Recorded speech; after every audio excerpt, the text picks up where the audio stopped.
کسی گاؤں میں ایک غریب مولوی رہتا تھا۔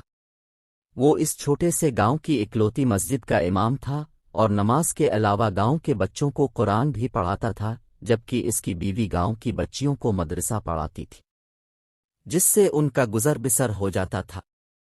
ان کی ایک ہی بیٹی تھی جو کہ بہت خوبصورت تھی۔ اس کی خوبصورتی کے چرچے دور دور تک پھیلے ہوئے تھے، اور یہی بات گاؤں کے چودھری صاحب کے بیٹے تک بھی پہنچ گئی۔ اس نے موقع کی تلاش شروع کر دی کہ کسی طرح ایک بار اس حسین لڑکی کو دیکھ لے، آخر وہ ہے کیا بلا۔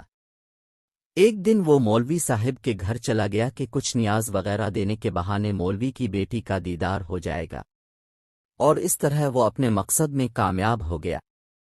جب امام صاحب مسجد میں نماز پڑھا رہے تھے تو اس نے دروازے پر دستک دی اور مولوی کی بیٹی کی آواز آئی۔ کون؟ اس نے کہا کہ اس کے پاس کچھ سامان ہے جو چودھری صاحب نے بھیجا ہے، وہ لے لے۔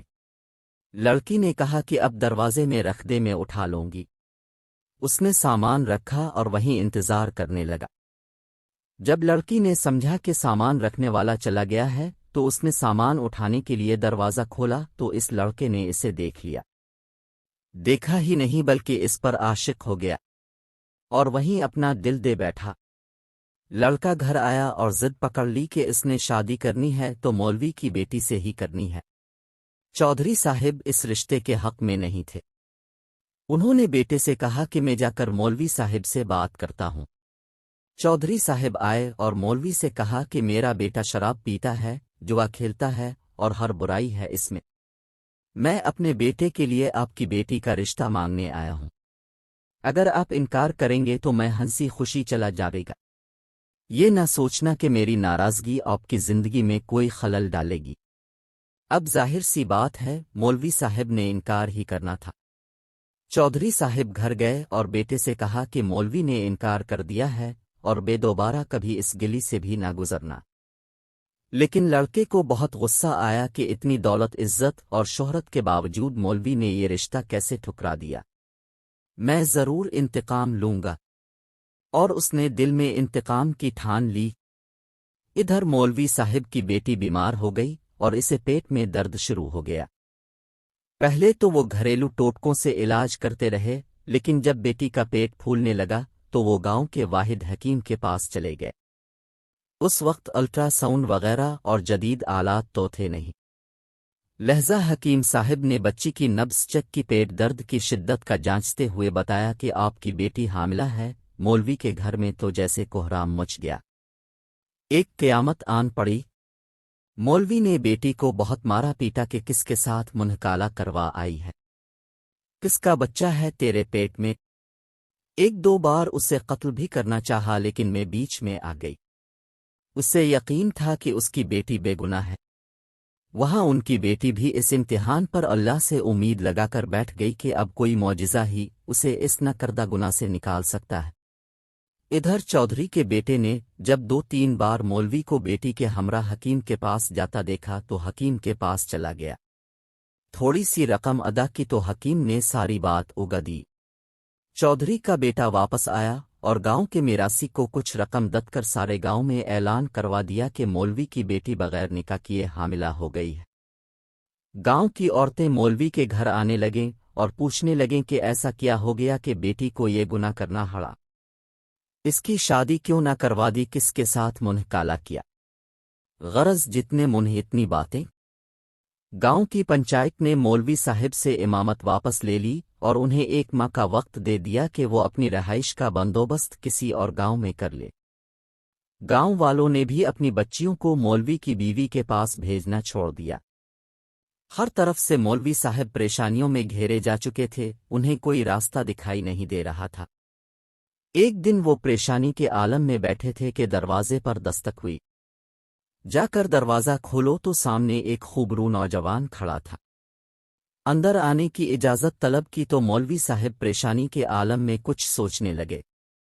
لڑکا سمجھ گیا اور اپنا تعارف کروایا کہ میں آپ کا شاگرد، بچپن میں آپ سے قرآن پڑھا ہے، فلاں شخص کا بیٹا ہوں اور برابر والے گاؤں سے آیا ہوں۔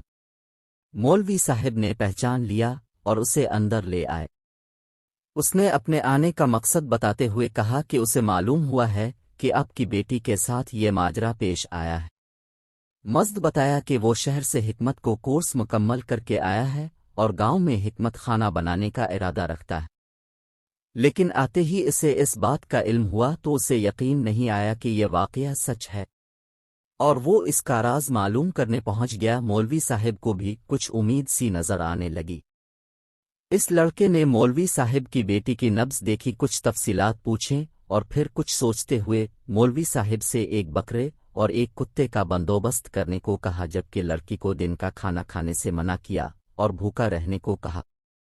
اس کی بات پر عمل کرنا پڑا مولوی صاحب، اور کرتے بھی کیا، ڈوبتے کو تنکے کا سہارا۔